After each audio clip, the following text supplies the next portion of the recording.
একটা জঙ্গলে পিঙ্কু হাতি তার বাবা রামু হাতির সাথে থাকতো। কিন্তু ওর কপাল খারাপ যে ওর জন্ম দেওয়ার সময় ওর মা আর কিছুটা বড় হওয়ার পর রামু হাতি মারা যায়। পিঙ্কু হাতি অনাথ হয়ে পুরো একলা হয়ে যায়। আর জঙ্গলের বাকি পশুরাও ওর সাথে একটু ভিন্নতা রাখত।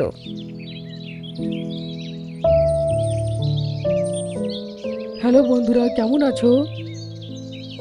কি বললি তুই? বন্ধুরা? তোকে কে বললো যে আমরা তোর বন্ধু? যদি বন্ধু নয় তাহলে একবার বন্ধুত্ব করেই দেখো না। তোমাদেরকে তো প্রতিদিন এইখানে খেলতে দেখি, আমারও তো ইচ্ছে হয় যে তোমাদের সাথে মিশে আমিও একটু তোমাদের সাথে খেলি। এটা তোর দুর্ভাগ্য যে তুই অনেক বড় আর আলস। এত বড় জানোয়ারকে আমরা নিজের বন্ধুত্ব বানাতে পারবো না। যা এখান থেকে। এটা বলে সবাই ওখান থেকে চলে যায়। তারপর পিঙ্কু হাতি নিজের উদাস মুখ নিয়ে গুহায় ফিরে আসে। অনাথ আর একলা হওয়া কিছুতেই পিঙ্কু হাতি সহ্য করতে পারছিল না। একদিন একটা বাদুড় জঙ্গলে চেঁচাতে চেঁচাতে দৌড়ে আসে। সবাই পালাও পালাও, শহর থেকে শিকারি এসছে, বিপদ বিপদ। এটা শুনতেই সব পশুরা নিজেদের প্রাণ বাঁচানোর জন্য ঘন জঙ্গলের দিকে পালিয়ে যায়। আর শিকারি যখন জঙ্গলে আসে তো জঙ্গল খালি দেখে ও খুব অবাক হয়ে যায়। আরে আজব তো, এত বড় জঙ্গলে একটাও জানোয়ার দেখছি না। এরম ভাবে আমি তো বিপদে পড়বো। ও ফেরত যাওয়ার জন্য যেই ঘোরে অমনি ওর সামনে পিঙ্কু হাতি আসতে দেখে। হ্যাঁ, এ আমি কি দেখছি? একটা হাতি ভয় না পেয়ে আমার দিকে এরম এগিয়ে আসছে। হ্যাঁ শিকারি, আমি চাই যে তুমি আমাকে এখান থেকে নিয়ে যাও। আমার এই জঙ্গলে একদম ভালো লাগে না। তুমি চাইলে আমাকে মেরে দিয়ে খেয়েও নিতে পারো।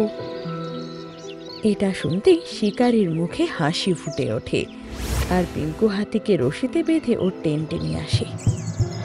তারপর ওকে একটা খুঁটিতে বেঁধে ঘরে এসে ফোন লাগায়।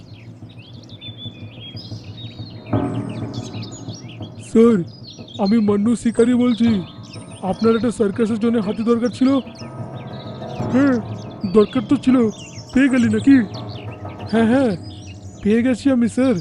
বেশি বড়ও নয়, ভালো। ঠিক আছে, ওকে গাড়িতে করে লখনৌতে নিয়ে আয়। এইখানে আসার পরে তোর পেমেন্ট আমি করে দেবো। হ্যাঁ হ্যাঁ, নিশ্চয়ই। এটা বলে শিকারি ফোন কেটে দেয়।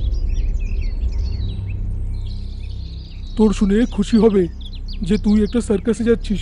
সেখানে খাবার দাবার থাকা সব কিছু অনেক ফ্রি। এটা শুনে পিঙ্কু হাতি একটু খুশি হয়, কিন্তু জঙ্গল ছেড়ে যাওয়ার দুঃখ ওর মনে বেশি ছিল। আমার হিসাবে তুই আর আমি মিলে একসাথে জঙ্গলে ঘুরি। কাল সকাল সকাল আমরা বেরিয়ে পড়বো। আরে বাহ, এটা তো ভালো হবে। তোমার রূপে আমি একটা ভালো বন্ধু পেয়ে যাব আজ। এবারও পিঙ্কু হাতির গলার দড়ি খুলে দেয়, কারণ ওকে বিশ্বাস করতে লেগেছিল যে ও পালাবে না। পিঙ্কু হাতি ওকে জঙ্গলের ভালো ভালো জায়গা দেখায়, আর শিকারিরও এতে খুব মজা লাগে। এভাবে ধীরে ধীরে দুজন পরস্পরের কাছে আসতে লাগে।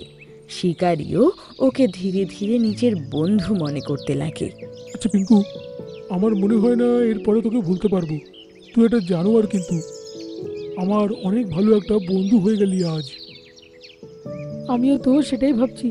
যখন তুমি আমার সাথে থাকবে না, তখন অন্য মানুষরা কি ব্যবহার না করবে আমার সাথে। আরে তার চিন্তা করো না তুমি।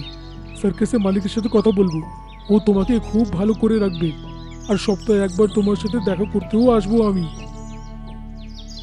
এটা শুনে পিঙ্কু হাতি এবার খুব খুশি হয়ে যায়। পরের দিন শিকারি পিঙ্কু হাতিকে জঙ্গলের সীমানায় দাঁড় করানো গাড়ি অবধি নিয়ে যায়। ও একবার ঘুরে নিজের জঙ্গলকে দেখে, তারপর বুকে পাথর চাপা দিয়ে খাঁচায় ঢুকে যায়। তারপর মন্নু শিকারিও গাড়ি চালাতে শুরু করে। কিছু দূর গাড়ি চালাতেই মন্নু শিকারির মনে হয়, আর সঙ্গে সঙ্গে সার্কাসের মালিককে কল করে। আচ্ছা স্যার, একটা কথা বলুন তো, আপনার সার্কাস তো কানপুরে আছে, তাহলে লখনৌতে হাতিটাকে কেন পাঠাচ্ছেন? আরে লখনৌতে একটা শু কোম্পানিতে ওকে বিক্রি করব। ওর চামড়ার খুব ভালো জুতো বানানো হবে, আর তার দামটাও আমি খুব ভালোই পাবো। এটা শুনে মন্নু শিকারীর খুব রাগ হয়। আরে আপনি তো বললেন সার্কাসের জন্য আপনার হাতি চাই, তাতে তোর কি বে? তুই তো তোর টাকাটা পেয়ে যাচ্ছিস না, চুপচাপ লখনৌতে আন। এটা বলে ও ফোন কাট করে দেয়। এখন শিকারীর চোখে সেই সমস্ত মুহূর্ত ঘুরতে লাগে যেটা ও পিঙ্কু হাতির সঙ্গে কাটিয়েছে, কিন্তু তবু সে গাড়ি চালানো বন্ধ করে না। পরের দিন সকালে গাড়ি একটা জায়গায় এসে থামে। জায়গাটা জঙ্গল দেখতেই লাগছিল, কিন্তু পিঙ্কু হাতির সেই জঙ্গল থেকে অনেকটা আলাদা। শিকারী গাড়ি থেকে নামে আর পিঙ্কু হাতিকে বলে, পিঙ্কু হাতি, তুই বাইরে বেরোতে পারিস এখন। কিন্তু এটা তো কোনো শহর নয়, এটা তো জঙ্গল।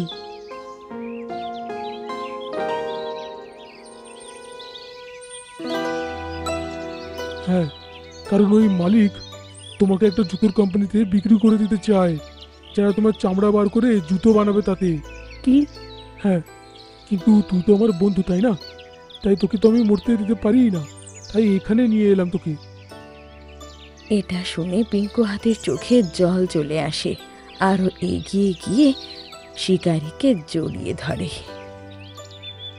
কিন্তু বন্ধু, এটাও তো একটা জঙ্গলই, তাই না? এখানে তো আমি একলাই থাকবো, যেরকম সেখানে থাকতাম। না না, এখানে অনেক হাতি আছে, এখানে ভালো পরিবার পাবি তুই। আর তুই শোন, এখানে আমি প্রতি সপ্তাহে একবার এসে তোর সাথে সকালবেলায় দেখা করে যাব, কেমন? বুঝতে পারলি তো? এটা বলে শিকারী চলে যায়, আর পিঙ্কু হাতিও নতুন জঙ্গলের ভেতরে ঢোকে। ওখানেও একটা হাতিনীকে নিজের কাছে আসতে দেখে। তুমি কার ছেলে গো? তোমাকে তো এই জঙ্গলে আগে কখনো দেখিনি। এটা শুনে পিঙ্কু হাতি ওকে ওর সব ঘটনা জানায়, আর সেই হাতিনীও নিজের চোখে জল এনে বলে, তুমিও নিজের মা বাবাকে হারিয়েছ, আর কয়েকদিন আগে আমি আমার সন্তান হারিয়েছি। আজ থেকে তুই আমার ছেলে, আয় আমার সাথে।